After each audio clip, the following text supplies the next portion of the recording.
Thank you, Pedro. Good morning, everybody. I'll talk about scattering amplitudes.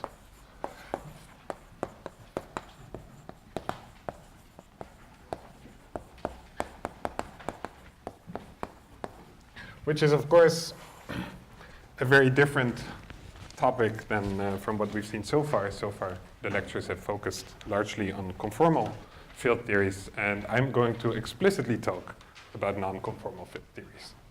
So, as everybody knows, I hope, a scattering amplitude describes the process of certain particles, say 2 particles going in at some high velocity, and then hitting each other, hopefully, and then a bunch of other particles can come out. So we are looking at processes that look a bit like this. And just to make clear what the context exactly is going to be of these lectures, let me emphasize that I'll be looking at relativistic gapped quantum field theories, where the gapped part means that the spectrum of one particle states starts at finite mass. So in particular, this means that there are no long-range forces, which is nice for me because it means that there are no infrared divergences. So the scattering amplitudes are finite. Then I will also look mostly, almost exclusively at 4-dimensional quantum field theories, although some of the exercises that I said and some of the stuff in the last lecture will look at 2-dimensional quantum field theories.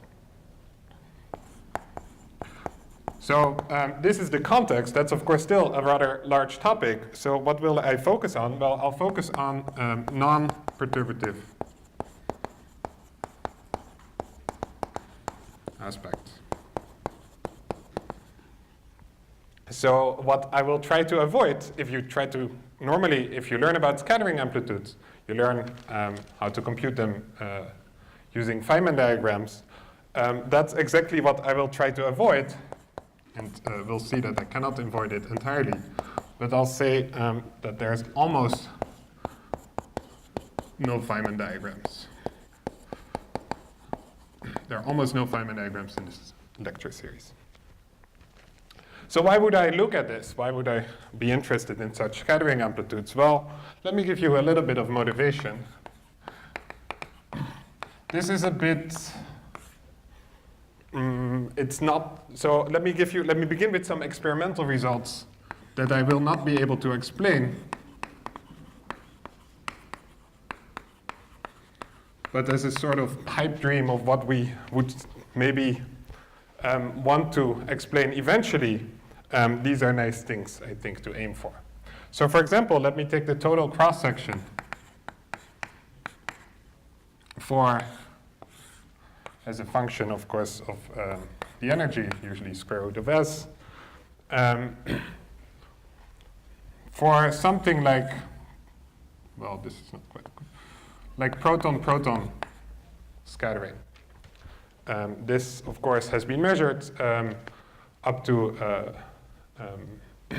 recently in the LHC, so we had a bunch of data at lower energies. And now from the LHC and also from cosmic ray data, we have some pretty good impression of what this total cross-section looks like at very large energies. And nowadays, it seems that if we look at the behavior for very large energies, say the asymptotic behavior, at least as far as the experiments are concerned, we see that this looks like,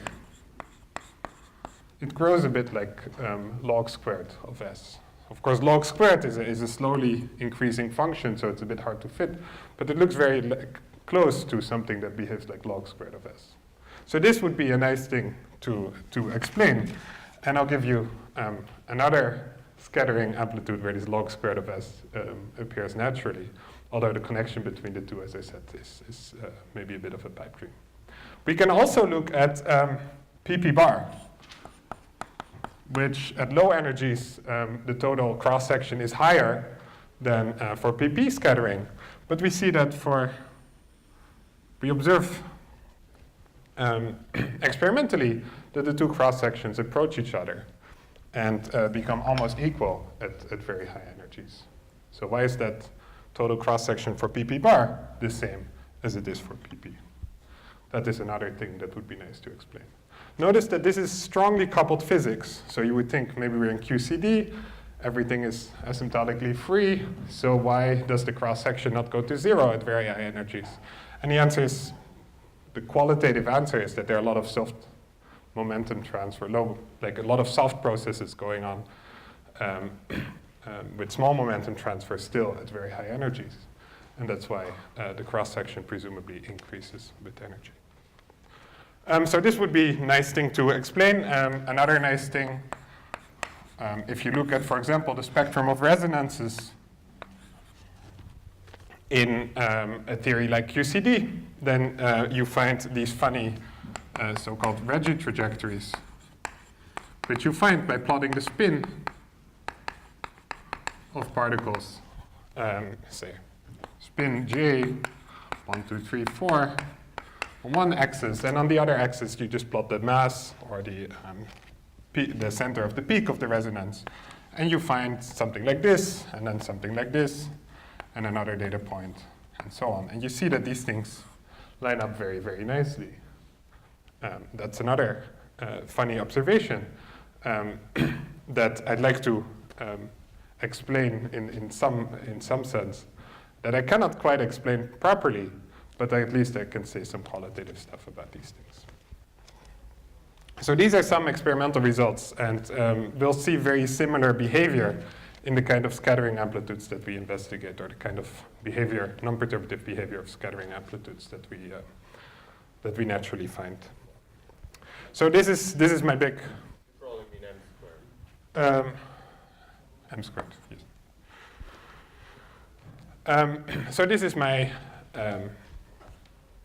my nice experimental motivation. It's a bit of a dream. There are also some theoretical concepts that may be a good reason for studying scattering amplitudes non-perturbatively, because you'll learn about things like dispersion relations, which are universally useful. We'll learn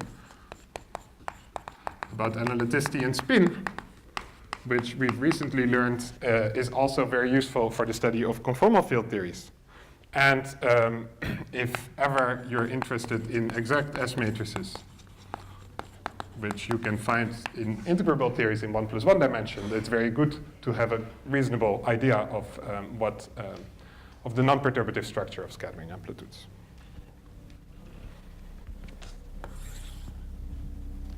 So this was my bit of motivation, and I hope it's sufficient motivation also for you guys to keep paying attention to these lectures. Having told you the motivation, I'd like to also tell you a bit about the history, which is that a lot of the stuff that I'll discuss was discovered was a hot topic of research in the 60s and maybe the beginning of the 70s, before people started taking quantum field theory really, really seriously. And so a lot of what I'll talk about was derived back in those days, and then quantum field theory came along, and this whole topic of scattering amplitudes and non-perturbative structure of S matrices died off a little bit, with the exception of integrable theories in 1 + 1 dimensions, of course. So for the longest time, this was a bit of an unfashionable topic, but recently with these bootstrap methods, we hope to revive this a little bit, which is why the so-called mystery speaker for this school is me, and we're talking about scattering amplitudes. Good. So for the next 3 lectures, the outline is roughly this. So I'll start with some definitions. So a bit of groundwork, some general properties of scattering amplitudes. One topic that we'll spend some time talking about is the analytic structure of scattering amplitudes.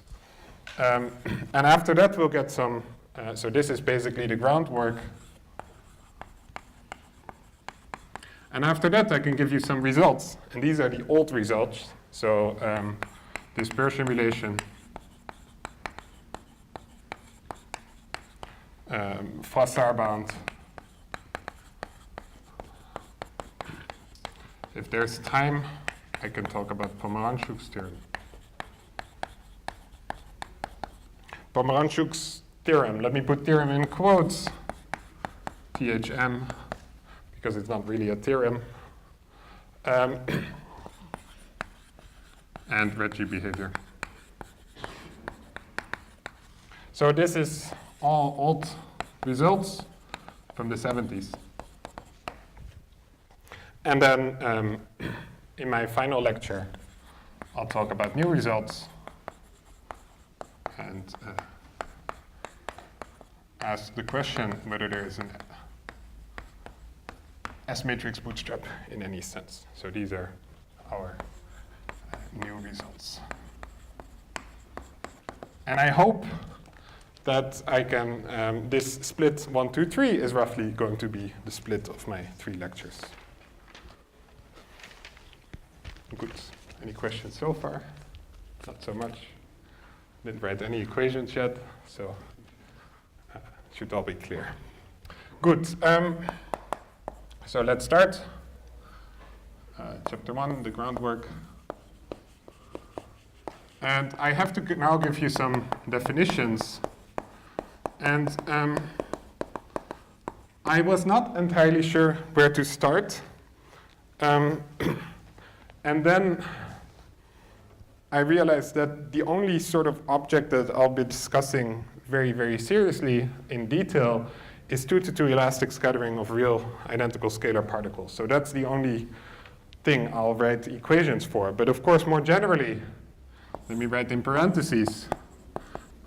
I hope you all know this. The scattering amplitude is the overlap between out states and in states, where alpha and beta are just some abstract labels, which include the momenta of the state, but also other quantum numbers like spin and so on.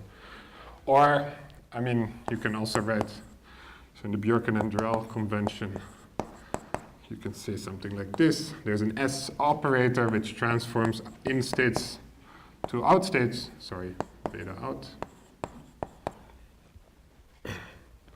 And then you can also say that this S beta alpha is just the matrix element in states of this S operator.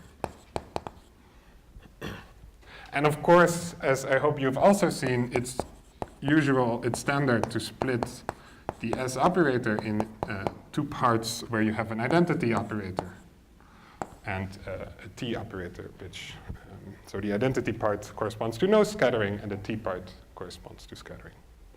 And the I is just a convention.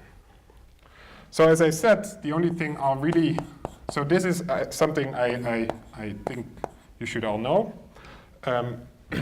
The only thing I'll really look at is this process, which is 2-to-2 elastic scattering of identical, so it's very specific, identical real scalar particles. So let me highlight the specific terms here. So it's elastic, that means that the out particles are the same as the in particles. The particles are identical, so particle 1 is equal to particle 2 is equal to particle 3 and 4. Particles are real, they are their own antiparticle. And they're scalars, so I don't have to deal with spins. So this is really the simplest scattering amplitude you can possibly consider. I don't think I can make any more simplifying assumptions than this. So in that case, what does the scattering amplitude look like? So this beta alpha indices that I wrote abstractly are now just the only labels that I need for these states, which are the in and out momenta. So instead of having some abstract S beta alpha, I have some overlap S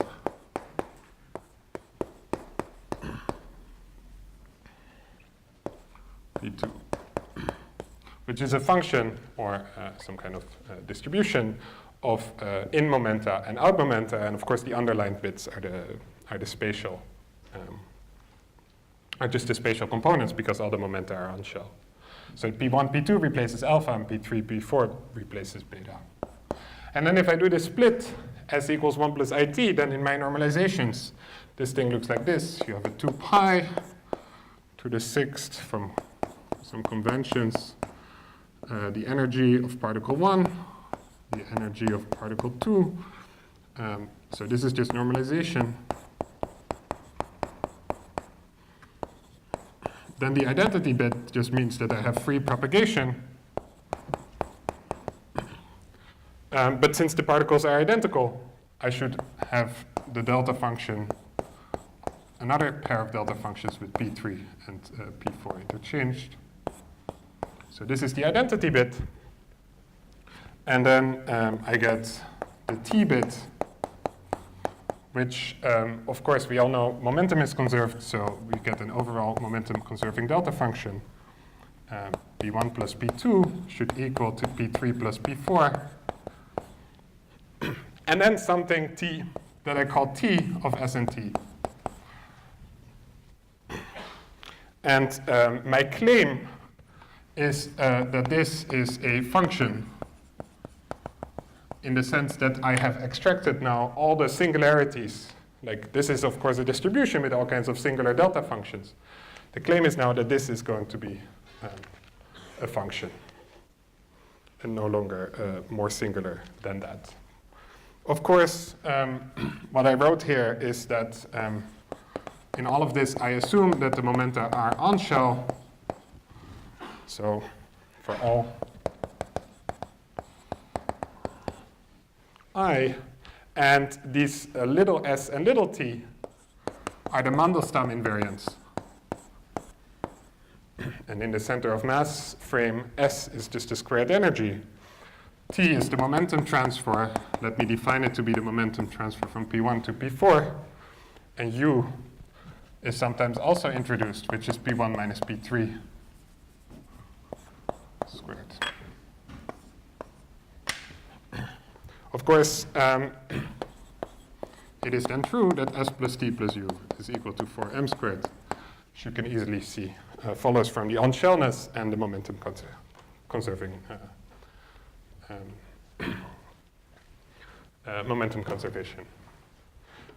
There's then another thing I should tell you, which is that, of course, the scattering amplitude, because P3 and P4 are identical particles, they're bosons, so this whole thing better be symmetric in their exchange of P3 and P4. So that's not entirely obvious. It tells me that in the scattering amplitude T, the function T of ST should be the same as the function T of SU. So this follows from Bose symmetry, which is the same as 4m squared minus S minus T. So we're looking at a function that has at least this symmetry property. Now there's a bit about S and T, which is which you should know, and that I can easily derive in the center of mass frame. So let me go to the center of mass frame, where I can show, so that's P2 equals minus P1, spatial, where I have this picture, P1 and P2, they're incoming and of opposite, have the same direction, and then I have some outgoing particles, P3 and P4, and theta here is a scattering angle, and cos of theta is equal to P1 dot P4 over P1. P4, obviously. So in this frame, you find that S is equal to P squared plus M squared. T is equal to, times 4, minus 1/2 times s minus 4m squared. You can check all these things yourself, but it's very easy. So I'm not going to do it explicitly. 1 plus cos theta. So why do I go to the center of mass frame? Well, it tells me the range of physical values of s and t. It tells me that s is greater than 4m squared for any physical scattering amplitude, and of course real. And the scattering amplitude also better be a real number, from which I deduce that t must sit somewhere between 4m squared minus s and 0. So t in particular is negative for physical scattering events. Now this was in the center of mass frame, but these s and t are Lorentz invariant. So this is true. These windows for s and t are, or these ranges for s and t are true in any frame. So these are the physical values of s and t for which scattering is possible.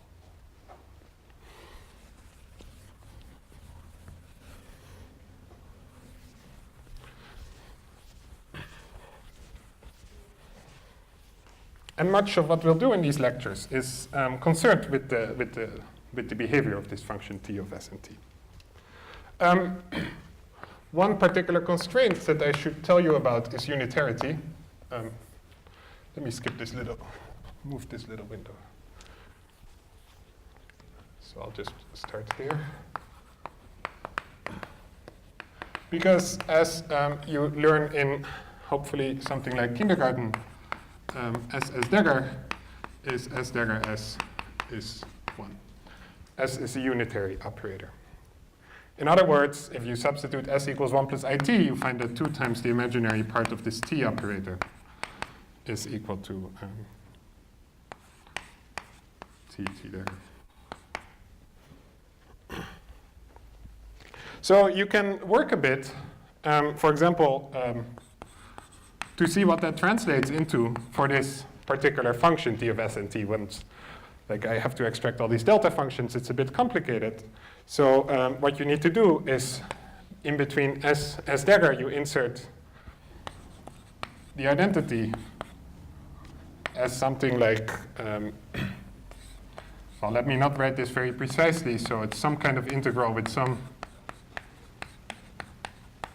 weight. So this square brackets means that I'm omitting a relativistic weight and a factor 2. But then you get something like this.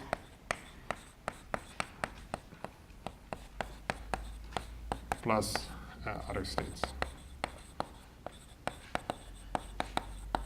So you write this resolution of the identity operator. You insert it between s and s dagger, and you get something that just involves 2-to-2 particle scattering, and then a bunch of other stuff that you don't care about, which which corresponds to all the other states in your theory. And then you get some integral equation that looks like twice the imaginary part of this function t as t. So here we were talking about the operator, now I'm talking about the function, is some kind of integral that I don't want to write down. T of s, t hat, t star of s, t tilde, and these are all functions of t. And you have some integral over, which is morally a dt integral.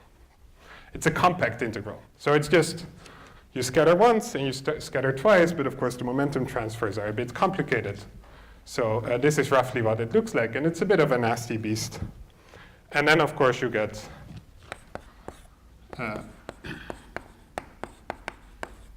the contribution from other states.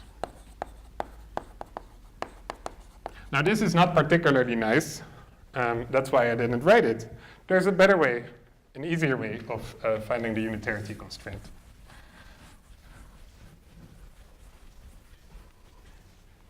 Which comes from partial waves. So you can derive it from this complicated equation, but it's also easy to derive using just orthogonality conditions. So the partial waves are defined as the integral, basically the projection onto a certain angular momentum. So you integrate the scattering amplitude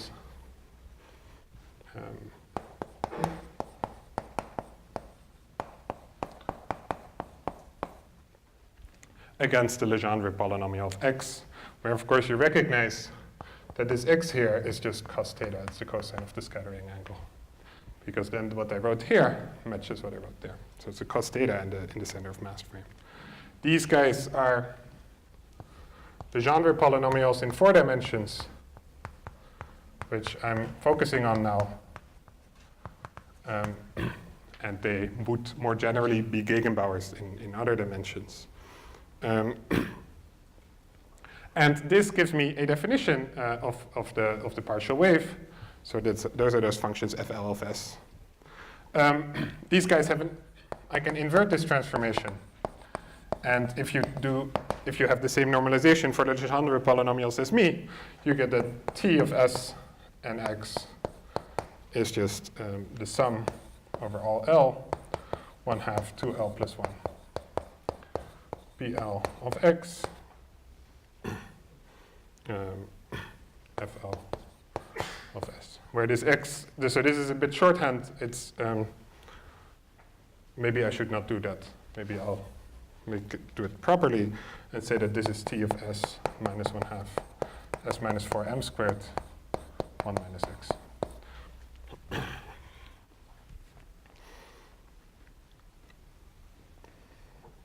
So in this factor 1/2 2L plus 1 just follows from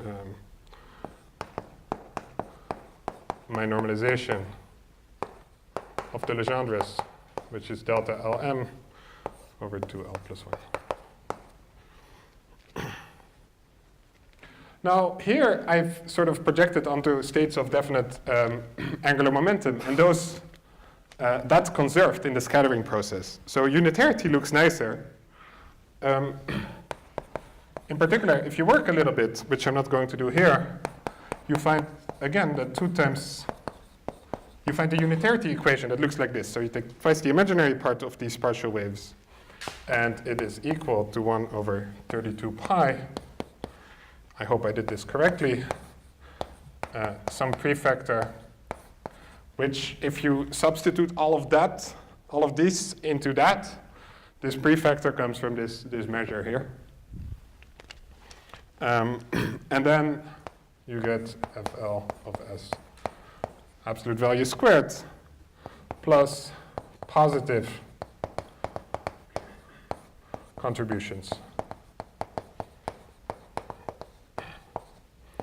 from other states. And I'm stressing that this is positive because that gives me a clear inequality.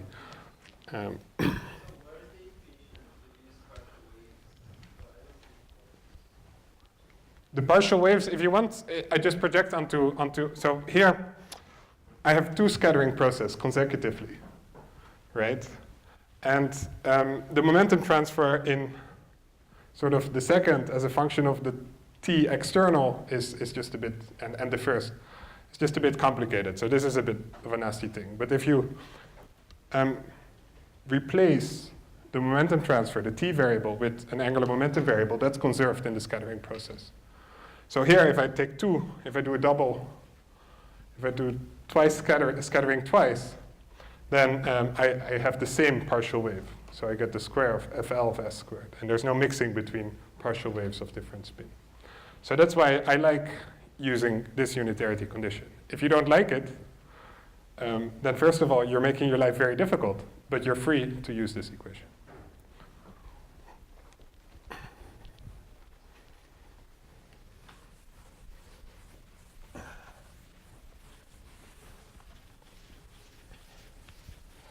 Oh, and I should say something about this sum here.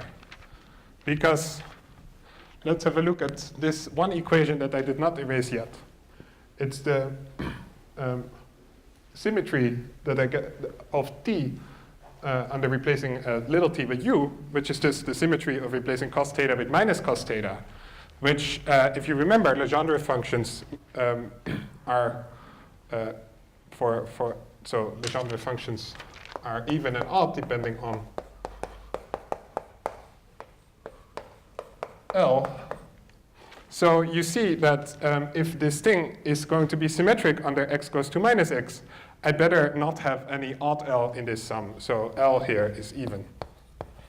So it's 0, 2, 4, etc. So.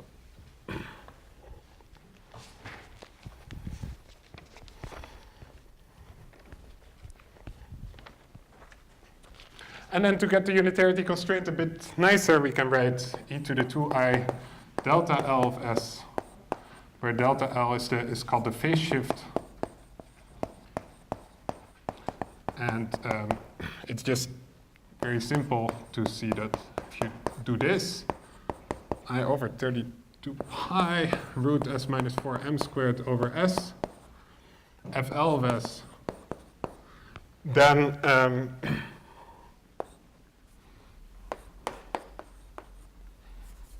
we get that this unitarity constraint is just e to the 2I delta L S is less than or equal to 1. Where it's equal if there are no other states possible. So if there's no contribution from other states, then I get an equality sign, and otherwise I get an inequality. So e to the 2I delta just lives in a disk in some complex plane.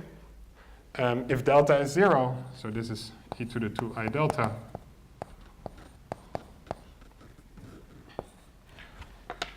so if delta is 0, then e to the 2I delta is of course 1, and that means that you have no scattering. Right? That's if FL of S is 0, there's no scattering, and that means delta is also 0. If you're on the boundary of this disk, you are saturating unitarity. So this means that there's only elastic scattering because there's simply no room anymore for other particle states to appear. And then last, if you're somewhere inside the disk, then there is room for other processes to appear. In fact, other processes must appear. So here I'll say there's room for inelastic scattering.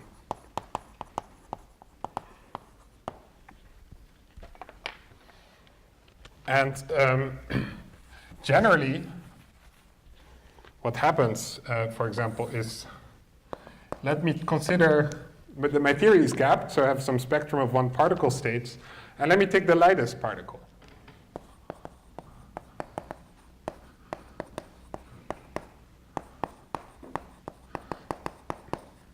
And let me plot the magnitude of e to the 2I delta L of S as a function of S. So obviously, physical values of S means that I start at 4m squared.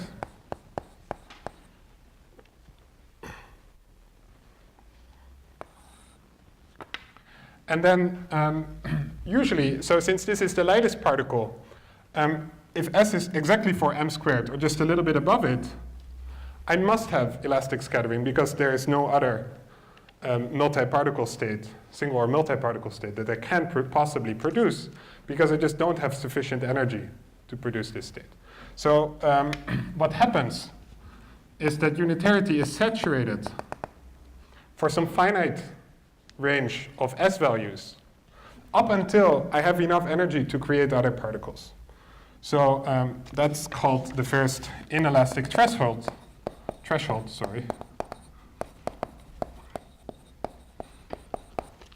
And only below that, so something like here, and only above the first inelastic threshold can I have inelastic scattering.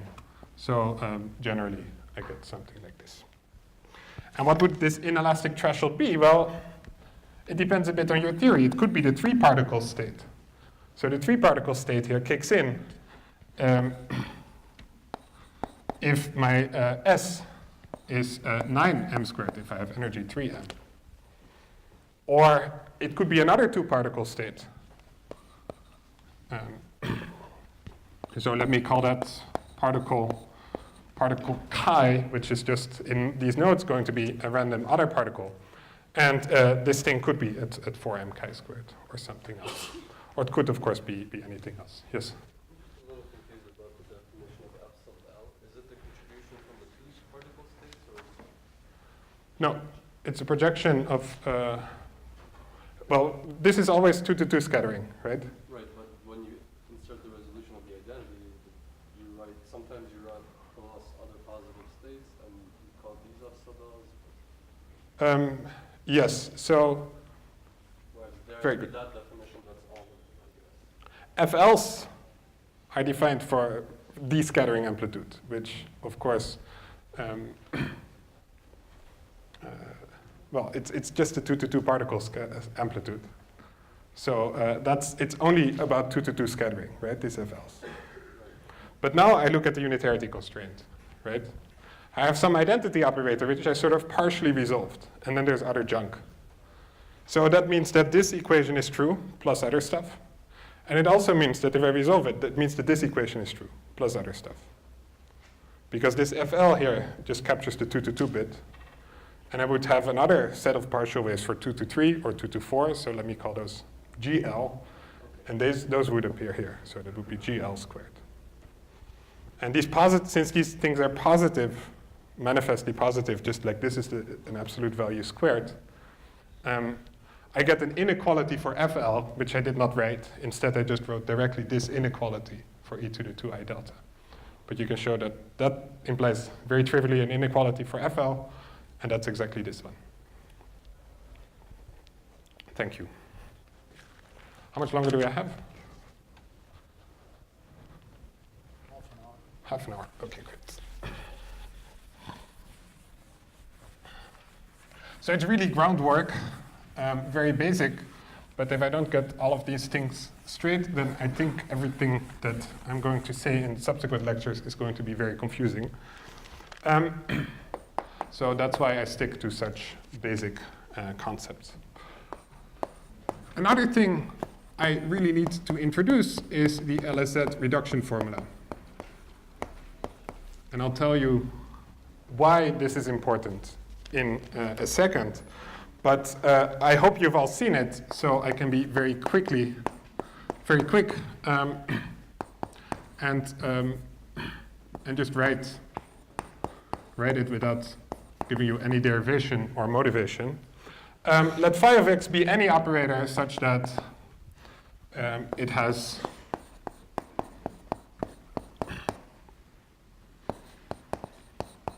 non-zero overlap with some kind of one particle state. Could be the in state or the out state. For one particle state, of course, single particle state, of course, the same. And just by Lorentz invariance and with my normalization, it looks like this.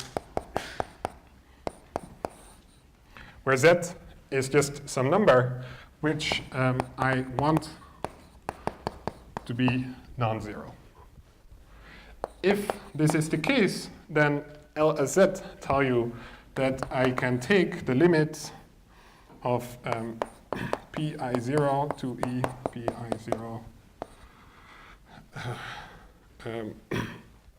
I equals 1 to 4. So I put the energies on shell, and then I take the Fourier transform.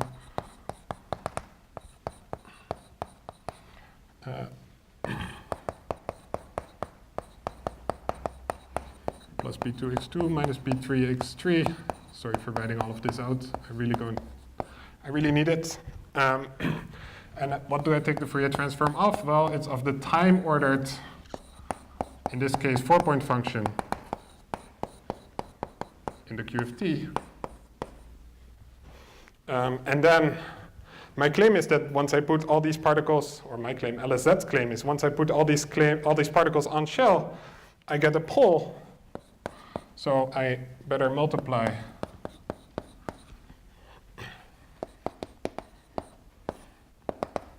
p1 squared to p4 squared minus m squared plus I epsilon. I better multiply with these things, these inverse propagators. To normalize things properly, I have to divide them by IZ. I root set. And then this limit is going to be giving me precisely the scattering amplitude. So this complicated beast is now, I claim, I can still write it here, P3, P4, P1, P2, in, out. So this is the LSZ reduction formula. And it's a remarkable formula that relates the Fourier transform of correlation functions to these kind of scattering amplitudes. The proof of this thing is not so easy. You can, for example, find it in Peskin and Schroeder or Weinberg or any of the good textbooks on quantum field theory.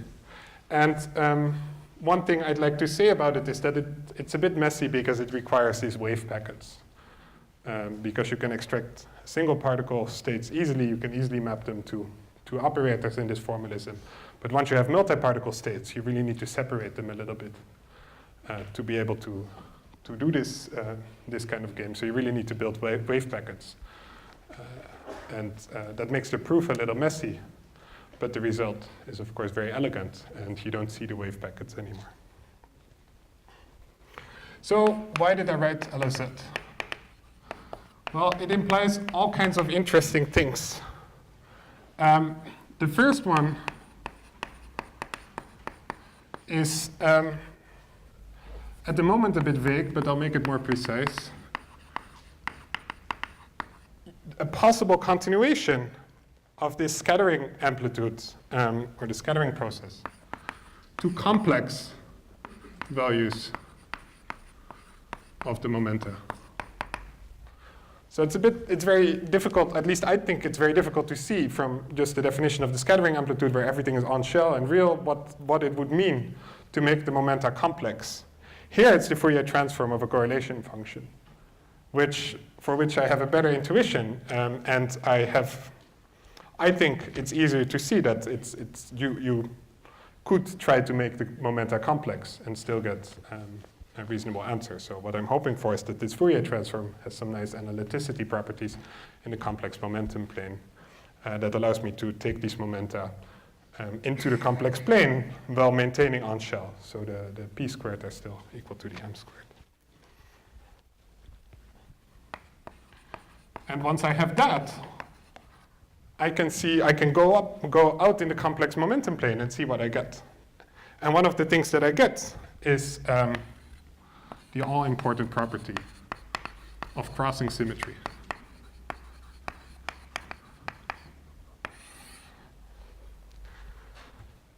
So in this particular, or let me write it slightly more general for an n, for general scattering amplitude. So the property of crossing symmetry, which I derive from this LSZ prescription, says that if I take a general scattering amplitude, and let me focus on the momentum of particle n, and I take this momentum and I continue it in some kind of complex momentum plane. I continue Pn to minus Pn. But Pn squared, I keep it in the vicinity, I keep it on shell. So Pn squared equals m squared. So if you know a little bit about this configuration, you know that there are basically two disconnected components of the solution to this equation. There's an upper hyperboloid and a lower hyperboloid for real momenta. And so if I do this continuation, I have to go into the complex momentum plane to arrive from the upper, to get from the upper to the lower hyperboloid. So this really requires complex momenta. But then what happens? Well, we can see it here. We can see that where the p's appear here is just, I flip the sign of one of these p's. And that, of course, distinguishes whether I'm looking at in states or out states. So what this does, this continuation, is it moves the particle from the out state to the in state. And since I'm flipping not just the energy bit, but also the spatial coordinates, I get the same momentum. So I don't change the momentum. The spatial momentum points in exactly the same direction. Question? Yes? You didn't care at all about the correlation function? Like, do I not have to worry that when I'm analytically continuing, this seemed like it was a proof of crossing. No, no. Well, it was if I have, so there's this possible, right? I need analyticity or some kind of way of extending this correlation function to complex momenta. And that is certainly something I should worry about. And we'll spend a lot of time talking about analyticity. But if I had that, then I could do this, and then I would have crossing symmetry.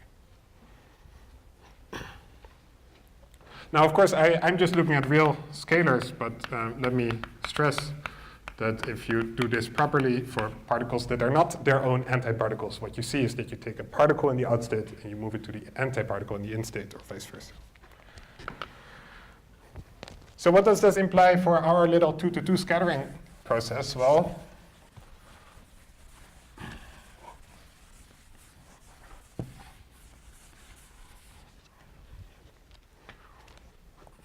let's see.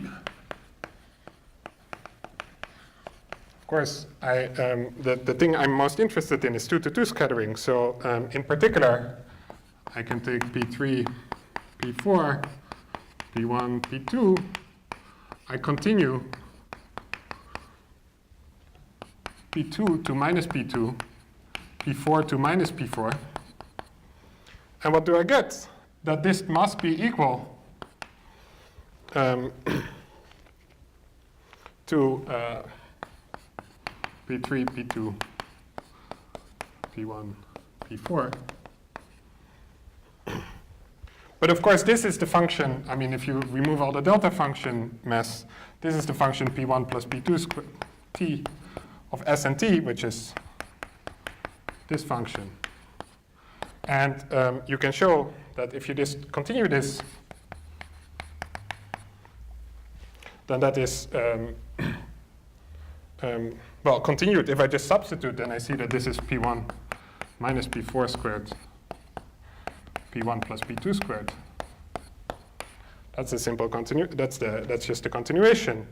But now the claim is that that must be equal to this thing, which is T of P1 plus P4 squared and P1 minus P2 squared. So you see that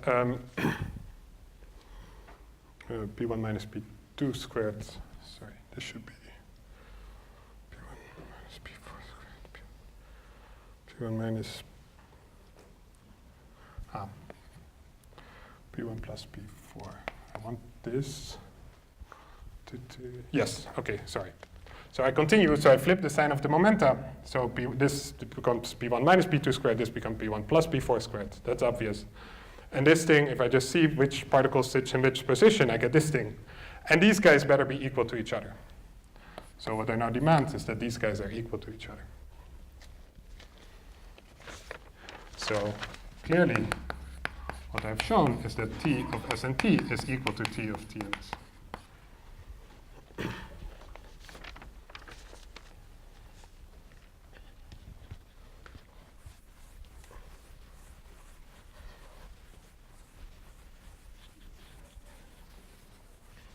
And so we get this, but we already had a symmetry. We had a symmetry under swapping T with U. And if you check what this does, you see that it generates the full permutation group. So T, if I write it as a function of S, T, and U, is symmetric in all three of its arguments.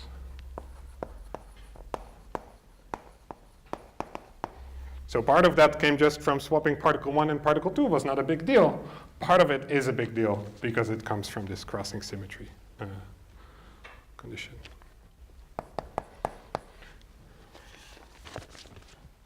So then finally, I need to say one more word about actual physics. Let me remind you that the scattering amplitude is not exactly the thing you observe. We observe cross-section. The elastic cross-section is given by the absolute value, the scattering amplitude squared divided by 64 pi squared s. And the optical theorem states that the total cross-section from 2 to anything, so I'm stating these things without proof because I hope you've seen them all, as a function of the energy, is given by 1 over 4 times s minus 4m squared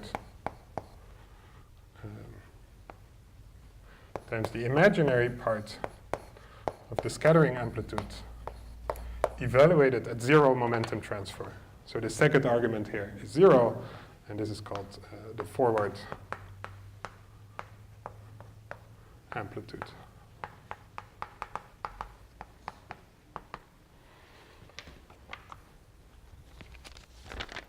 So we'll need that in one of the later lectures. Good. Any questions so far? Because this was the groundwork. Yes? Some physical principle that would imply for you this symmetry, like unitarity plus locality or something gives you crossing? Well, the question you should really ask is analyticity, right? Because if I have analyticity, I don't get crossing. Repeat the question. Oh, good. Yes, I should repeat the question. So the question is if there's some physical principle that guarantees this crossing property, and I say the crossing property follows from some kind of analyticity, some ability to continue this in the complex S and T plane. Right, remember for physical scattering, S is positive and T is negative, so to swap them means going away from physical scattering events. So it's the analyticity that you have to worry about. And that's a very good question because, and it's also very well timed because that's precisely the topic of chapter 2, analyticity. So yes, roughly speaking, there are some ways that you can argue for certain analyticity that implies this crossing property. In particular, causality and analyticity will be related in some sense. So how analytic is this scattering amplitude? Well, let me commit for a second a very grave sin and talk about Feynman diagrams,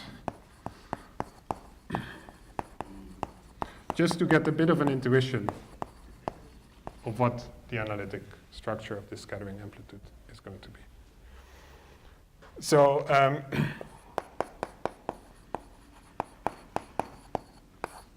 let me start with a bunch of examples. I'll just draw the diagrams. I'm not going to give you much intuition. I hope you all know how to see what kind of theory I'm considering just by looking at the Feynman diagrams. Of course, if I do something like lambda phi 4 theory, then the scattering amplitude to leading order is just g. Remember that the scattering amplitude is just given by the sum of all the connected amputated 2-to-2 Feynman diagrams. So in this case, it's just a constant. So that, of course, everybody knows. Another example, so let me call this example 1. Example 2 would be a diagram like this.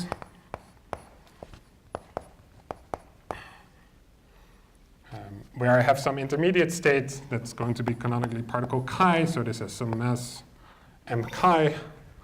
And if I do it properly, I have to add the permutations. And if you see what this means, then this Feynman diagram is just 2 squared minus m squared plus I epsilon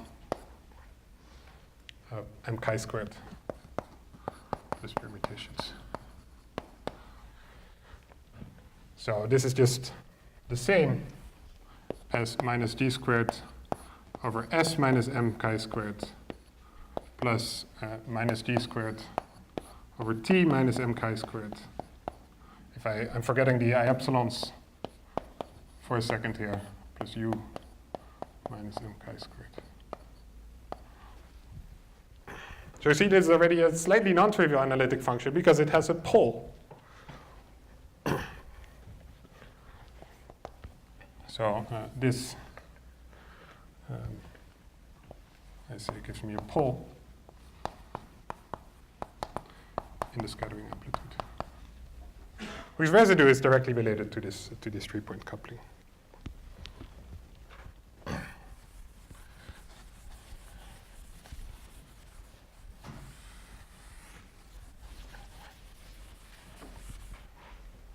So what else? Well, I can draw other things. This is a nice one, so I set it as an exercise.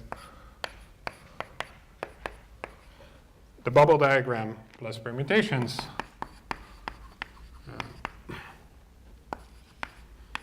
So this is an exercise. And this you can show, you hopefully will show, that this gives you a cut in T of ST from which start at S equals 4 m chi squared, which is the 2-particle threshold for this process to become sort of physical to infinity. And of course permutations of this cut also in the T and in the U plane. So you see it already becoming, even from Feynman diagrams, a somewhat non-trivial analytic function, right? You start with something that's just G, but now I have a pole and I have cuts, and altogether this just doesn't look like it's going to be your simplest analytic function. It's probably in a general theory, it's a very complicated function. Similarly, you can show that these kind of things give you eventually a cut starting at 9m chi squared, the 3-particle threshold, and similarly something like this, where the internal and the external particle are the same, gives you a cut for m squared. Right, so these are roughly speaking the kind of analytic functions that you get from these very, very elementary Feynman diagrams. So let me collect these results for a second and say that, well, if you have these naive Feynman diagrams, you get something like this. In the complex S-plane, I get a pulse sometimes corresponding to some bound states. Let me draw a single one, but of course you can get multiple ones. And I get the permutation. So in the complex S-plane, I see also a pull from this 1 over u minus m chi squared, which sits at 4m squared minus t minus m chi squared. And then I have my 2 particles cut starting at 4m squared, which one of the exercises is to show essentially that this must always exist if you have non-trivial scattering. And then you can have higher cuts starting at, for example, 9m squared. So these cuts all come from the kind of diagrams that I've shown you. And then by crossing symmetry, I should also have a cut starting at minus t, and similarly, all these cuts that I have there on the right should be mirrored on the left. So one little subtlety I should point out, of course, is that, well, wasn't S real and 4m squared precisely physical? Yes, it was, but now I, of course, have to tell you which side of the cut I have to be on. And the answer is that you have to be slightly above the cut. So this is the physical values of S. And the reason for that is that this just comes from the I epsilon prescription. So really the cut is not at m squared, but it's at m squared minus I epsilon, because that's the right I epsilon prescription. So the cut has a very small, sits at a very small negative imaginary part, which I can just move everything up, means that we have to be slightly above the cut.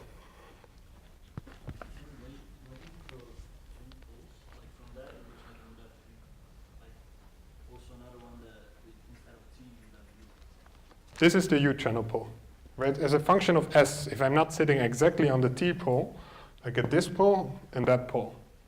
This is just some constant term for fixed T.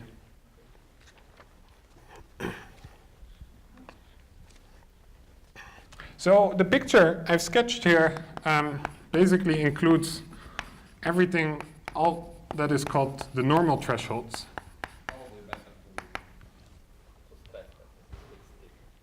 Yep. Let me write that. Thanks. There was a question whether this was fixed T, and that's right.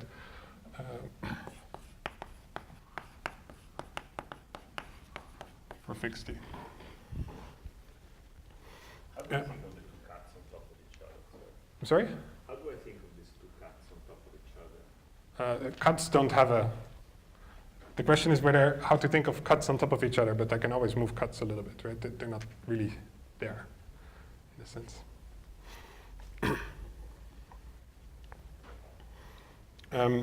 So these singularities in the scattering amplitudes, the ones I've drawn here, are the so-called normal thresholds. And a question you can ask is this everything? Does a scattering amplitude look like this? And what if I vary t? Is this everything for all t? Or if I start making t complex, maybe of course these things move, but in a predictable way, but maybe other things can appear as well. The answer to that is roughly, I don't know, but let me be optimistic, and let me say maybe sometimes. And there is essentially a conjecture that this is true, which comes from 1958, if I'm not mistaken, and this is called Mandelstam analyticity.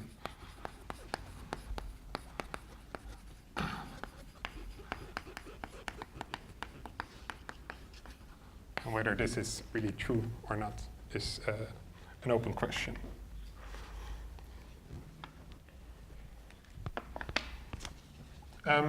Before I proceed, I have to say not just something about the singularity structure, but also about the reality properties of this thing, because that's also going to be important in what is to follow. So I said physical values of S sit above the cut.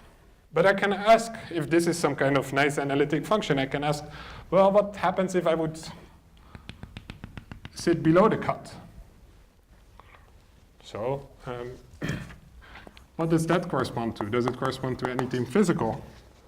And my claim from LSZ is that this is the complex conjugate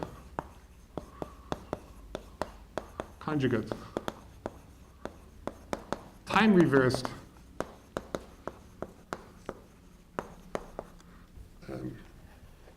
amplitude. So this you can show using, again, the LSZ prescription, which is another reason I wanted to write it all out, this LSZ prescription. So if I assume T invariance, so this T is not any of the other two T's that we've introduced to so far. This is T invariance, time reversal invariance. We just get, if this thing is time reversed amplitude is equal to itself, we just get the complex conjugate amplitude. So we get, but if it's the complex conjugate amplitude that I get below the cut, we get essentially real analyticity, at least if this naive picture is true. So that means that for real T, let me for safety say that, let me take it negative, which is physical. I get that T somewhat above the cut is complex conjugated, is the same as T somewhere below the cut. Alternatively, I can write that the discontinuity across this S-channel cut of T as T, which is just T of S plus I epsilon minus T of S minus I epsilon, is precisely twice the 2I. Well, this is yeah, let me just say 2I times the imaginary part of T of S, ST. So this, in particular, is useful for one of the exercises that I asked you to do.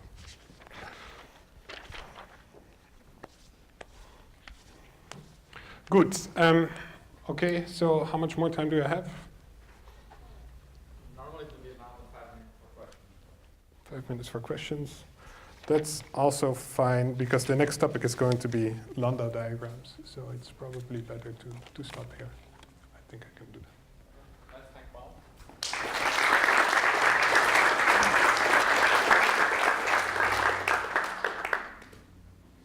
Question?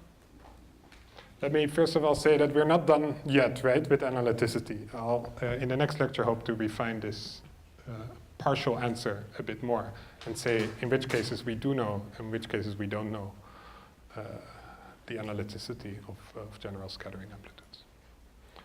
Okay, thanks. Any questions? Is this true order by order interpretation, or is it for the full answer? One of the things I'll discuss is the relation. Oh yes, one of the things I'll discuss is perturbation theory. So if the question is whether, the question was whether this is true order by order in perturbation theory, the answer to that is yes. If you are in favorable mass cases. I think actually when you're just very close, when you're at physical values of S, you don't. This is true. When you go into the complex S plane, I'm not entirely sure, because you can have anomalous thresholds and things may become a bit more complicated. I'll give you some partial answers, not the full answer in the next lecture.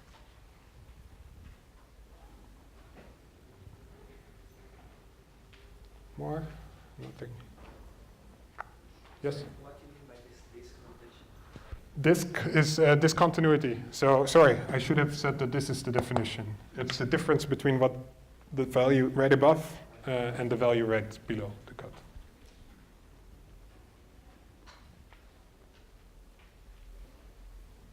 No? Okay, now good luck with the exercises.